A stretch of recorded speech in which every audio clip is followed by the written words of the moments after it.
Our scripture today is from the book of Psalms, chapter 66, verses 1 through 8. If you would like to follow along in your Pew Bible, please turn to page 528 of the Old Testament. Be joyful in God, all you lands. Sing the glory of his name. Sing the glory of his praise. Say to God, how awesome are your deeds. Because of your great strength, your enemies cringe before you.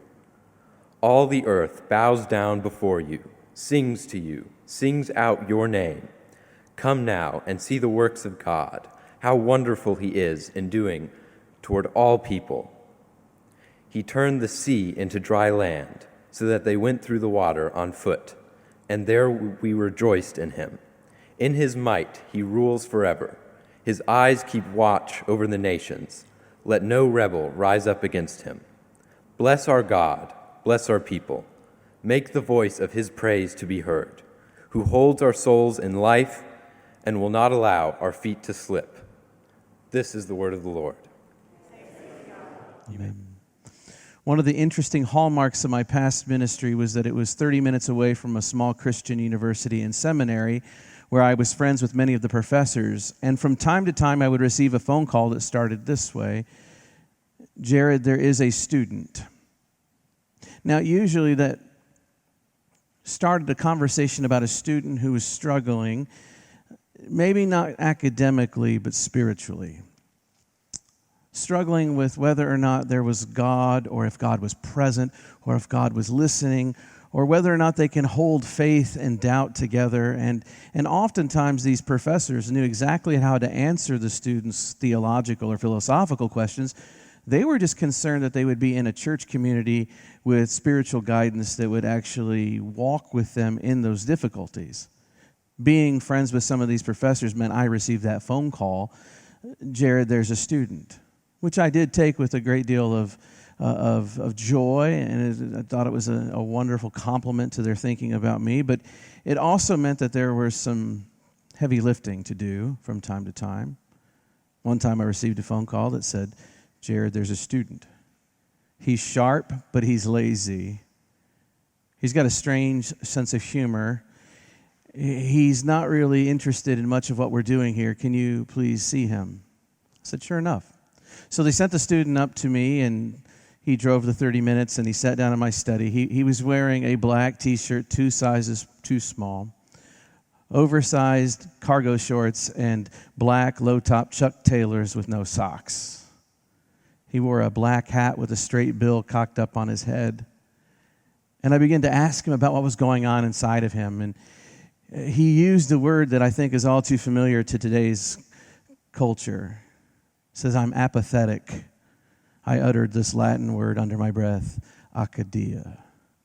There was a sort of listlessness of his spirit, a sort of to life. He told me that it was interesting that he knew the theological language. He knew the logic to talk about God being there and God being present. And that when he felt better, he believed the logic. But when he was feeling this way, this listlessness, this apathy, when it had set in over him, all that logic didn't make sense anymore. Same logic, just different feelings.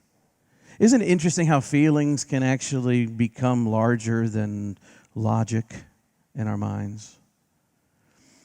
Maybe it was naive that I knew the answer for his problem. It just so happened to be that I was correct. I said, I need you to come with me. We walked outside of my study and into the church parking lot, and way on the south lawn were these large community gardens that we had been growing for people to work in.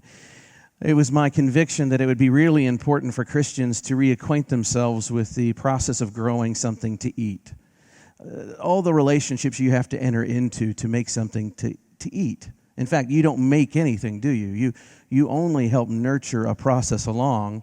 And by growing something in a garden, you're reliant upon soils and fertilizers and rain cycles and the weather and the sunlight and so much just to produce something to eat. Doing so can reconnect you to how profoundly beautiful and contingent we are in this world. I took him out there and I thought, This is the panacea. This is the answer. Get him in the garden. Get him off his devices. And I saw him go out there, meet a few people in his Chuck Taylors, tight black shirt. And immediately he started pulling plants instead of weeds. And I cringed, but I thought, I'll leave him to it. And I left him alone. I bet you're aware of this, but most people aren't readily thinking about it. That the way we've considered the human self throughout the ages has changed. It hasn't always been the same. Charles Taylor, the philosopher, says that in the ancient world, in the pre-modern world, the self was a porous self. What does porosity mean? Well, water can pass through a porous rock. The porous self is the self that is absolutely open to the world around it. The porous self can be affected by nature, by creation, by gods, goddesses, the spirits, the nymphs and the fairies, demons and angels alike. All of that world can affect the porous life. It means that for the porous person, the world is absolutely enchanted, meaningful. But after the Enlightenment, the modern self was buffered. Think about the buffered self this way. It's like if you took a big hula hoop and put it around you, and that were to become a wall, nothing can affect you to affect who you are and your identity. From the hula hoop, rather, from yourself, buffered outwardly, you defined the world. It was you who made sense of the world. There was no spirit, there was no demon, there was no magic, there was no anything out there that could dictate you. It was you looking at a world of mere facts. Now, what this means is, for the modern world and those shaped by the modern imagination, you and me, largely, we lived in a world that was no longer enchanted. The world had lost its magic, or to use Christian language, grace. The world is just a mere collection of neutral facts. And when you grow up in a world like that, my friend's feelings can become part of your spiritual journey. A sense of listlessness, a sense of apathy, looking at the world and not finding it very miraculous, just kind of blah. Now, people like me and professional ministry have been asked to give tools to people who are in that state and in other states, tools for them to walk the spiritual path, to try to see where God is moving and try to connect with the divine wherever they are. And I think we need to analyze those tools and see how they have been working. One tool that we've been taught to give, whether you're in that state or not, is to simply say to people, you know what you need to do? You need to go to church. Go to church. There you'll find God. But what if going to church was where you saw the most inauthentic expressions of love and faith? What then? When I was 12 years old in my church, I knew the most important thing that we did in worship was the sermon. It was in that church. I think it's Holy Communion, but in that church, the most important thing we did was listen to the sermon. And it was so important that everyone was supposed to be in the sanctuary to hear the sermon. I was 12 years old, so I felt the spirit of bathroom come on twice for every sermon. I remember slipping out the back door of the sanctuary into the narthex, and I took that long walk down toward the bathroom, which went by the secretary's office where they counted the offering. And I noticed there was a group of 5 men, 5 pillars of my church. I remember because we talked about them with these hushed tones. I remember that they were great godly men because their names were on parts of the building. And I saw them in that room sipping coffee and laughing, and I thought they must be doing important business. The next Sunday, I slipped out for the bathroom again. I was only 12. You can forgive me for my sins. I noticed as I went back down that hallway, there was the same group of men. Each week, I'd go out to the bathroom, and I noticed this group of men, and it hit me by the time I was about 14. They weren't doing business. They just didn't want to be in church. What if it's there that you find the most inauthentic expressions of faith? Or what if it's worse than inauthenticity? What if when you're told to go to church, you don't just find inauthenticity, you simply find it worse, boring? Which everyone from Generation X down, boring is actually the greatest sign of inauthenticity. What happens then when you're told that's where you find God? I remember getting my hair cut at a place in Bloomington called Who Does Your Hair? And I was sitting there talking to someone in training. It was a young girl. She was in hair school. She's sweeping the floor. And I noticed this big, beautiful tattoo of a cross on her arm. And I asked her about that cross. She smiled and looked at me and she says, "Oh, I believe in Jesus. I'm a Christian." And I said, "Is that right?" "Well, I'm a minister." I thought she'd be excited about meeting one of us. She wasn't. So then I followed up the only way I know how, and I said, "Well, where do you go to church?" And she said, "Cornerstone." Now, I'm going to let you in on some Illinois knowledge about church. Cornerstone, I know, is the name of many churches, probably somewhere, but she wasn't naming a church. She was naming an art and music festival that happens one time a year in western Illinois, out on the farm, and it's called Cornerstone. It happens every first week of July.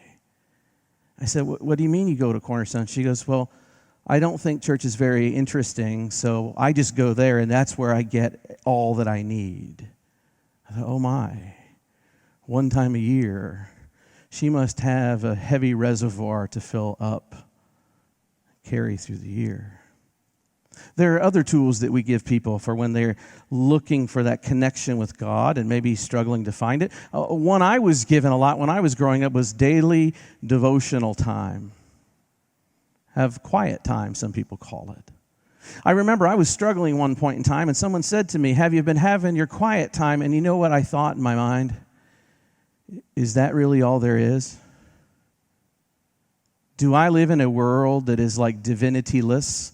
It's a divinity-less desert, and I just walk it waiting for those oasis moments when I can get cool cups of water, but for me, really, they were cups of hot coffee at Panera, when I can pour over a few pages of Scripture and say some prayers. Is that the only touchstone I have with God? And if I'm honest, it wasn't a lot of times that I heard God tell me anything. Is that it? What happens then? Oh, and there's more. There's more tools. We've got more tools in the toolkit for those of you who feel spiritually dry. We might say that the thing to do is to serve. Go and serve somebody. Yeah, I get that. That's good. Service is good. I'll endorse it. By the way, you can quote me on that. Jared said serving is a good thing. I'll go on record. So does every other religion and every other moral school. No one finds serving problematic.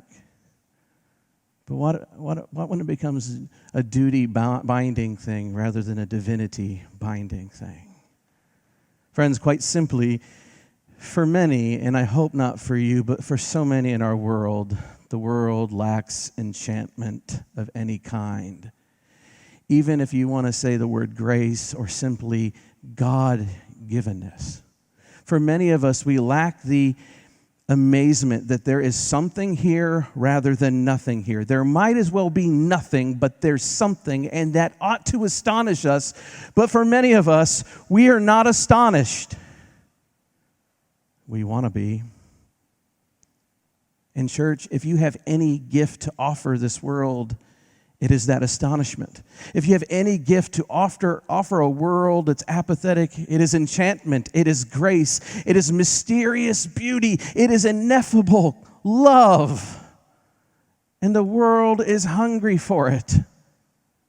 I remember several years ago, Pokemon Go came out. It's a game people played. And I saw people walking up Peachtree Street and on the front stoop of the church with their cell phones out.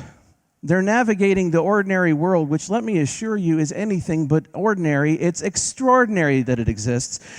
But because we are listless and bored of it all, they invented a game where they could have a hyper-real moment and see virtual reality things.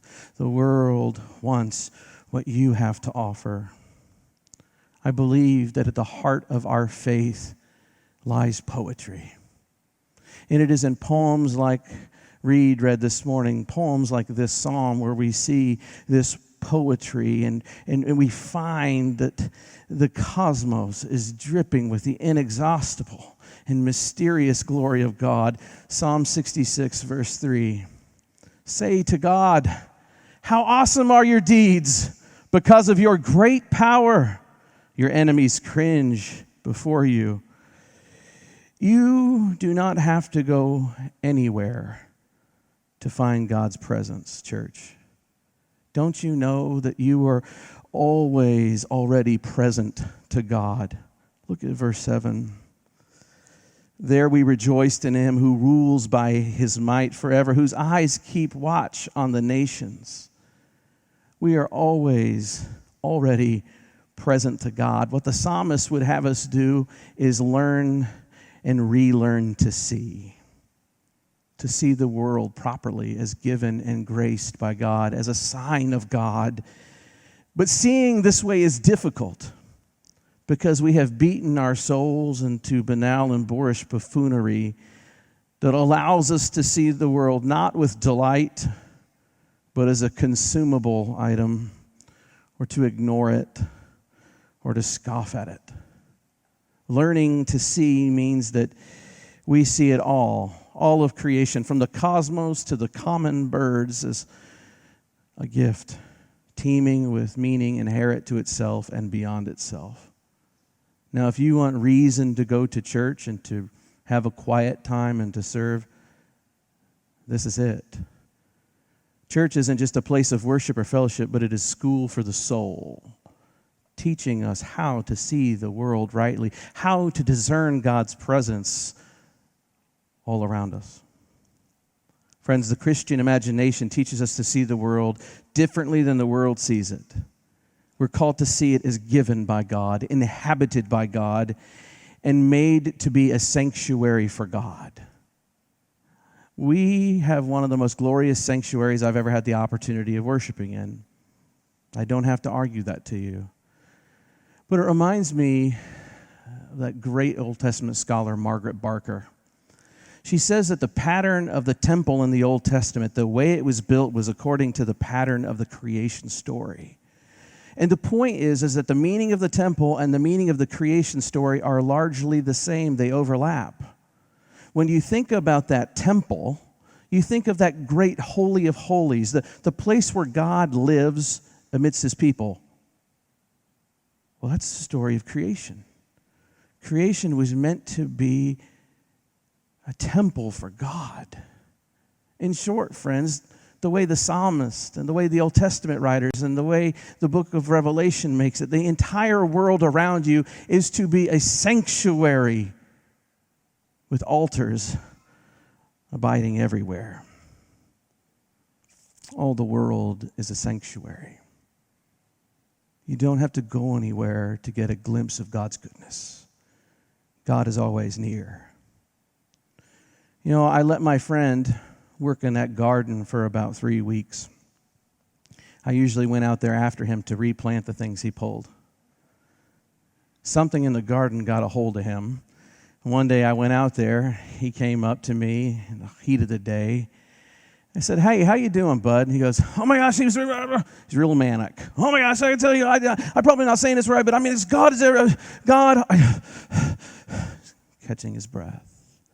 He says, "It's like the air is thick. Like I can move it with my hands. Like God is all around. I don't know, I'm probably saying it wrong." I said, "Well, there might be more poetic ways to say it, but you're getting the point. God is here. God is near you. And all the world is a sign of God's love for you."